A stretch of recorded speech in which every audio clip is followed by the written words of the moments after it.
Hey everyone, welcome back to Cards in the Wall. Today, as you may have noticed, we're not in our normal setting. In this clip, I'm actually passing a military convoy on the way to a racetrack. And we're going to film a new series that is called Packs at the Track. And essentially, as you can imagine, what we're going to do is go to a racetrack, see a race, but I also brought some cards along that we're going to open up and film for you guys. So today we are going to Pit Race, and Pit Race is north of Pittsburgh, Pennsylvania, which was a little bit of a drive for me, but it's a racetrack that's on 427 acres. They have a kart track, a skid pad, paddock, garage area, and of course the main track, which has 19 turns and is 2.78 miles at its full configuration. They have different events, track days, high performance driving education days, and hosting race series. And the race series we're going to look at today is the Trans Am series that goes all the way back to 1966. Under the water tower, you'll see the kart track, the paddock and garage area, and although today it's being used for spectator parking, this is a skid pad, so look at all that tire rubber down on the pavement there. But as we pan around here, you'll see up on the hill there's some cars and a few tents. That's Spectator Hill, which is where we're going to head off to next. So on the right, like I said, you'll see the spectator parking. You can get out, walk around. But on the left here, that's the retail store. But like I mentioned, today we're here to see the Trans Am race. This is the first time I've seen Trans Am race, and you may remember a name of Mark Donohue. He raced in the series in the 60s and 70s. He raced for Roger Penske in a Camaro, and in that Camaro has been a throwback paint scheme at Darlington over the past couple years. So, yeah, that's a little bit of a background there for you. But as we head up to the hill, we'll go ahead and look into the cards and see what we got for today.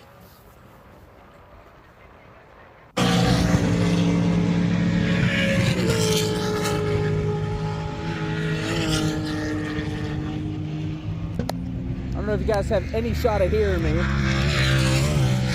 but here we go. There's no way.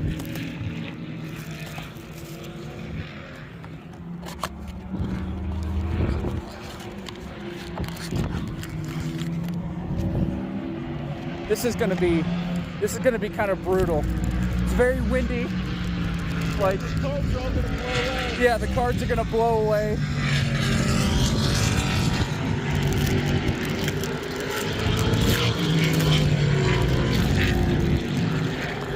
Trying to keep my my trash contained here. Oh my gosh. And as you'll notice there, my camera started to fall over because it was very windy, and when I went to go catch my camera, I accidentally bumped the record button. So that stopped the recording, and we lost a lot of footage, most of the footage of me opening this box. So we'll pick it up here after I realized that I wasn't recording.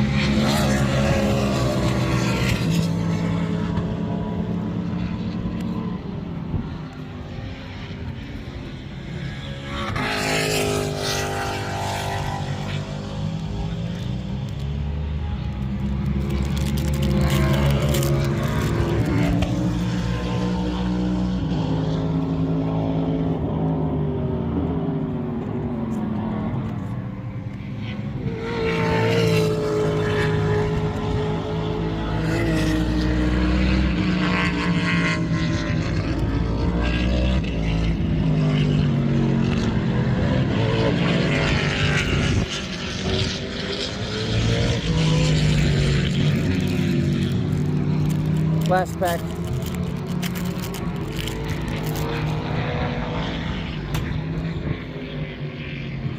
Byron Allgaier Jr., McDowell,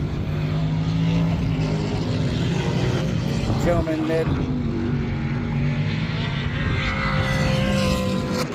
There you go.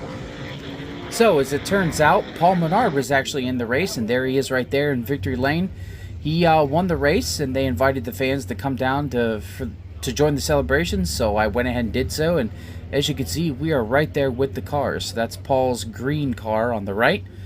And just a quick note about these cars: the top class, the TA class, is 850 horsepower, 0 to 60 in 3.1 seconds, and a top speed of 190 on the long straightaways. And no ABS, no telemetry, no traction control. These cars are a beast. So, we'll take a look here inside Paul's car.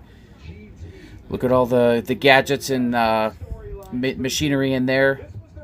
This is really cool how close you can get here, but we're going to look at the podium celebration coming up right now. Look here, Tommy Dreesen, Showtime Motorsports, Lucas Oil, Mav TV, third place. Nice job.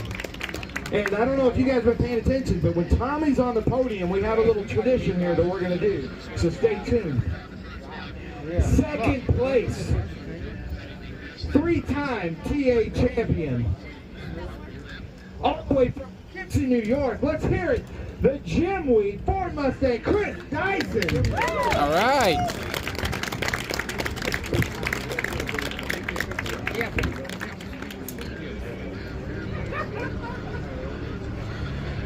We do have a one-time champion here in Tommy Dreesen, too. I just got to point that out. Ladies and gentlemen, basically from the green flag to the checkered flag, just showing us his speed. Unbelievable Master Force Tools Ford Mustang 3 GT Racing, Paul Menard. All right, well done.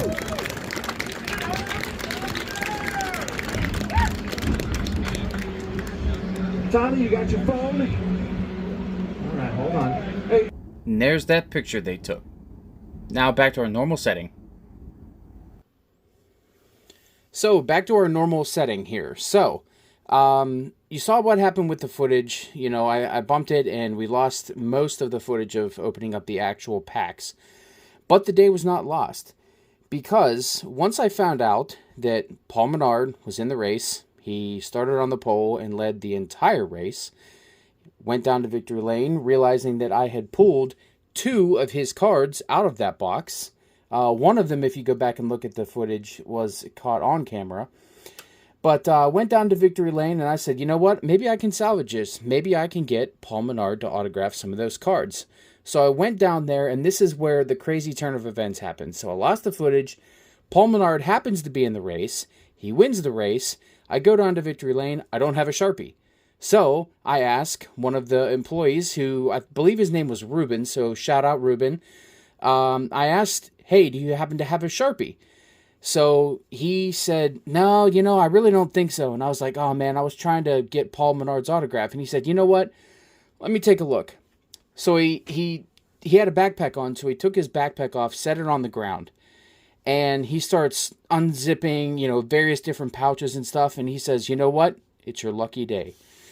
And he pulls this out.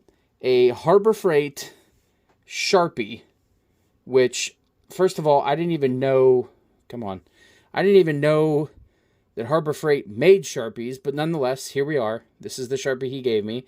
And I was like, cool, you know, when Paul Menard comes back, I'll give it right back to you. He said, you know what? Don't worry about it. It's yours. Go ahead and keep it. So I was like, awesome. So this is another coincidence that ended up working out great. So you saw from the footage, I was standing right there in victory lane.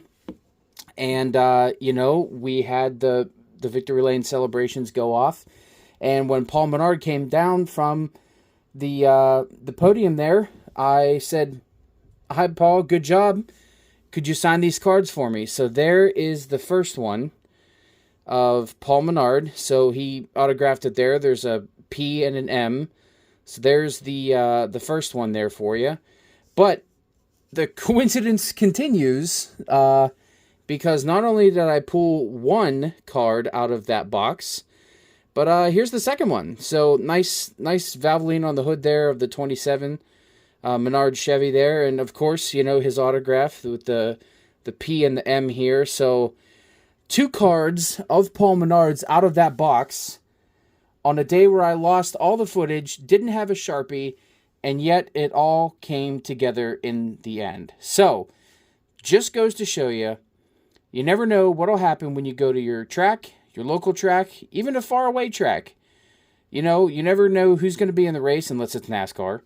But in this instance, you know, I went to a Trans Am race. Had never been to one before. Turns out Paul Menard was full-time in the series, won the race, opened up a box, got 2 of his cards. Someone gave me a Sharpie. And, I mean, I just can't believe that the wild turn of events that happened for this to end up working out. And these 2 cards represent the first and only in-person autographed cards that I've got myself ever.